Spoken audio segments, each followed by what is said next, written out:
Fix ಒಂದು fix ಎಷ್ಟು ಹೇಳಿದ್ವಿ ನಾವು x ಬೆಲೆ ಒಂದು 0 ಇಟ್ಕೋತೀವಿ, x ಬೆಲೆ ಒಂದು 0 ಇಟ್ಕೋತೀವಿ, y ಬೆಲೆ ಒಂದು 0. ಇದು ಫಿಕ್ಸ್ ನಿಮ್ಮ ಮನಸ್ಸಿಗೆ ಇಟ್ಕೊಳ್ಳಿ. ನಂತರ ನಾವು ಹಂಗಾಗಿ x ಬೆಲೆ 0 ಆದಾಗ ಎಷ್ಟಾಗುತ್ತೆ ಅಂತ ಹೇಳಿ ಈಗ ನೋಡೋಣ.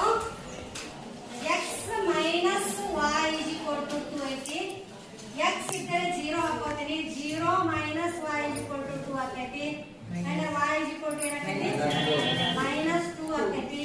ಈ ಮೈನಸ್ 2 ಅನ್ನ ಎಲ್ಲಿ ಬರಿತೀವಿ ಈ ಭಾಗದಾಗ ಬರಿತೀವಿ ನಾವು, ಹೌದಾ? ಅದೇ ರೀತಿ ಇನ್ನು y is equal to 0 ಹಾಕೋಬೇಕಲ್ಲ. x minus y is equal to 2, y ಜಾಗಕ್ಕೆ x is equal to minus 0 is equal to 2 ಆಯ್ತು. ಹಾಗಾದ್ರೆ x equal to ಎಷ್ಟು ಆಗುತ್ತೆ 2 ಆಗ್ತೈತಿ.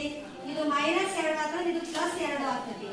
ಇದು ನಿರ್ದೇಶಾಂಕ ಪಟ್ಟಿಯನ್ನು ಹಾಕಿದಾಗ ಮಾತ್ರ ನಿಮ್ಗೆ ಗ್ರಾಫ್ ಚೆನ್ನಾಗಿ ಬರ್ತದೆ. ಅರ್ಥ ಆಯ್ತಾ? ನಿರ್ದೇಶಾಂಕ ಪಟ್ಟಿ ಹೆಂಗೆ ಹಾಕೋದು ಗೊತ್ತಾಯ್ತಾ? ಬರ್ಕೋಬೇಕು.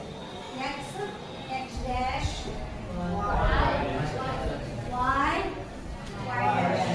ಅಕ್ಷರಗಳನ್ನು ಬರ್ಕೋಬೇಕು.